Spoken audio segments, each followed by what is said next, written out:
Olá, amigos, olá, amigas, tudo bem?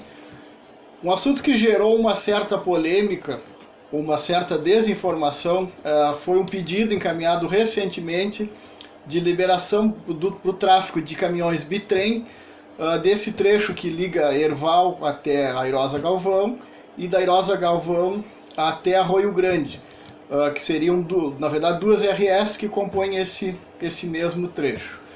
Então, mas antes de entrar nesse assunto, esse pedido, só para esclarecimento, foi encaminhado pelo então prefeito em exercício, o vice-prefeito Fernando Silveira, e acompanhado por mim, na condição então de secretário municipal de planejamento, que nós fizemos esse pleito até o DAER. Mas eu queria, antes então de entrar nesse mérito, voltar um pouco no tempo.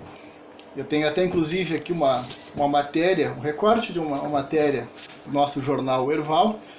E lá no ano de 2008, então, eu era assessor parlamentar da bancada do Partido dos Trabalhadores, e nós convencemos o vereador do Partido dos Trabalhadores, que nós trabalhávamos na época, a usar essa ferramenta do mandato para fazer esse debate em relação ao plantio, na nossa ótica, indiscriminado de árvores exóticas do nosso município, especialmente eucaliptos e acácia. Então, naquela ocasião, através dessa iniciativa, através da mobilização que se criou, nós conseguimos ser atendidos num pedido, foi feita uma audiência pública, a data foi no dia 20 de março, uma audiência pública no CTG Minuano, promovido pela Assembleia Legislativa através da Comissão de Agricultura da Assembleia Legislativa, na época presidida pelo deputado Elvino Bongás. Então, esse deputado presidente da Comissão de Agricultura esteve aqui no nosso município. As forças vivas do nosso município naquela ocasião foram mobilizadas e envolvidas nesse debate, inclusive os sindicatos trabalhadores rurais, sindicato rural, o poder executivo, enfim, as forças vivas fizeram esse debate, e a nossa preocupação naquele momento era o efeito daninho que teria para o município, não apenas no aspecto ambiental, mas no aspecto cultural e também, sob o ponto de vista econômico, desse cultivo indiscriminado que foi bastante incentivado pelo governador, pelo governo do estado na época, comandado pelo governador Germano Rigoto.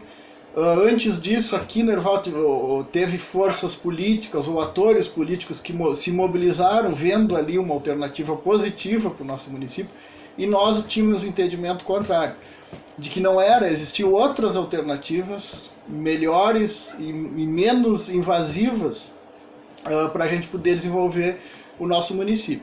E nós alertávamos, inclusive naquela ocasião, o risco, no momento de escoar essa produção, nossas estradas não tinham preparo, elas não tinham condição, elas não foram projetadas para esse tipo de transporte. Então nós fizemos força lá no passado, tínhamos uma posição contrária a um problema que já estava instaurado, na verdade não, essa situação veio de cima para baixo, como a gente diz. Então, mas se tentou colocar um freio, e infelizmente não se conseguiu, e esse passou a compor o nosso cenário.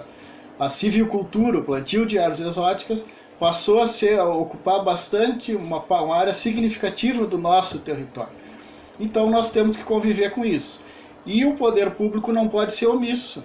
Então não adianta chorar o leite derramado. Então no documento que nós encaminhamos, na conversa que nós fizemos junto ao DAER, nós dizíamos isso. Dos problemas que realmente as estradas não estão preparadas para esse tipo de tráfego, desses caminhões bitrem.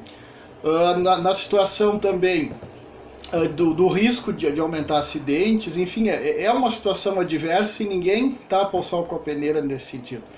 Mas está aí, a silvicultura está no nosso município e precisa escoar essa produção. Então, se não tem um caráter de legalidade, se não tem um caráter autorizativo que dê essa condição desse transporte ser feito de uma maneira adequada, ele vai ser feito de uma maneira clandestina, como já ocorre.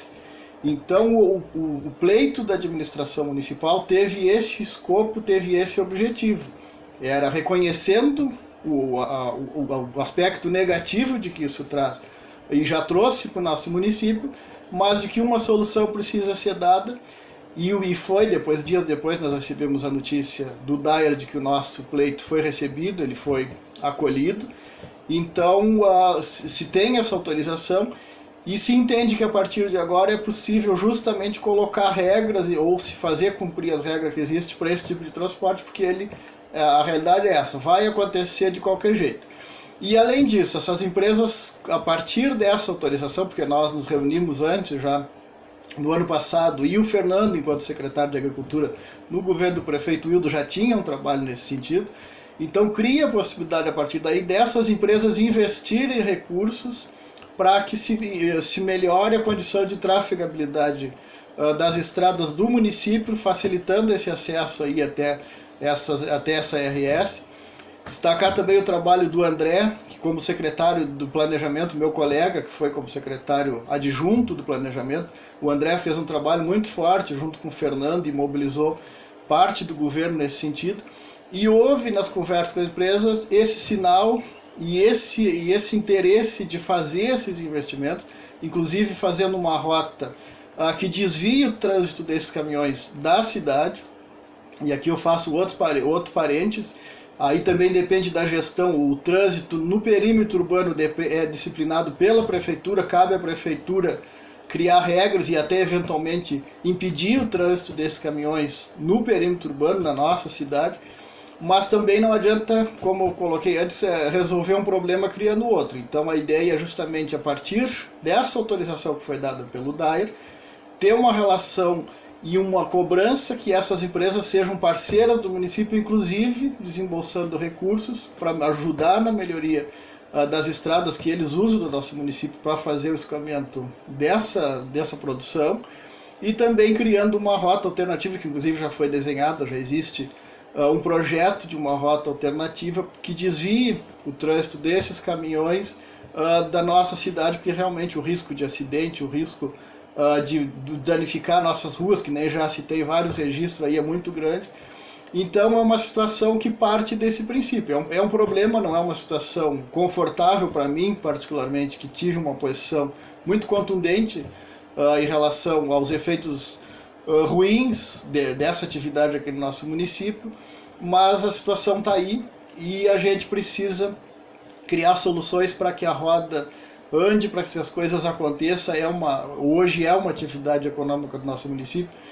Eu falava lá atrás no governo do governador Germano Rigoto, houve muito incentivo, inclusive recursos públicos ou financiamentos públicos para investir nessa atividade.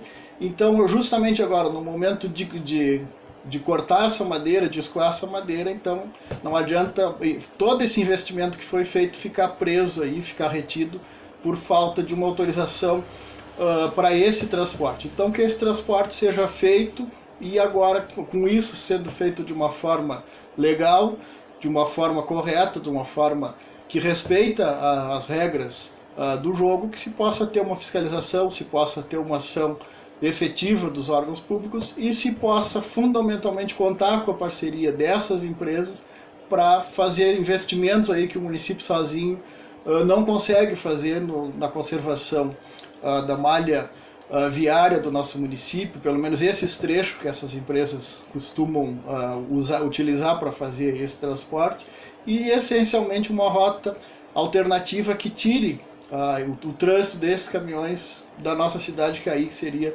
e que é um grande problema, porque é uma situação que a gente está convivendo, a gente não está se inventando, eles não vão trafegar, não vão circular com a carga de madeira a partir dessa autorização. Eles já faziam isso de uma forma irregular e agora se cria essa possibilidade aí de ter um rigor, de ter um acompanhamento e de se ter investimentos para o bem do nosso município, para o bem da nossa comunidade, em torno de uma situação que eu, como eu disse, entendo que não foi muito feliz. Eu acho que havia outras alternativas. O plantio de árvores exóticas já está visto aí, ele trouxe consequências adversas para o nosso meio ambiente. Ele destruiu uma cultura. Nós tínhamos aqui grandes propriedades, pequenas propriedades, que foram totalmente descaracterizadas a partir da introdução desse cultivo aí de árvores exóticas. Sobre a questão econômica, o retorno é muito pequeno realmente para o nosso município, então havia outras alternativas, mas de boas intenções o inferno está cheio, é o que existe e a gente precisa fazer um limão dessa limonada, e é isso que se espera com essa autorização, para que esses caminhões britães possam circular então na RS 602, que liga Erval até Irosa Galvão, e RS 473 da Irosa Galvão até Arroio Grande nesse trecho aí. E Arroio Grande tem se mexido também de fazer movimentos para tirar esse... Já fez, acho que aliás, para tirar esse trânsito do centro da cidade, enfim. Então esse foi o objetivo, esse foi o movimento que se fez. Se gerou, como eu disse, uma certa polêmica no meio político, uma desinformação por parte de setores da nossa comunidade que eu acho que não entenderam bem e faltou, de repente, esse esclarecimento aí. Mas é isso. Prazer mais uma vez estar com vocês. Queria fazer um pedido, que vocês se inscrevam no meu canal no YouTube e se gostarem dos vídeos, dê lá um like. Por hoje é isso, pessoal. Obrigado de coração, forte abraço. Até breve.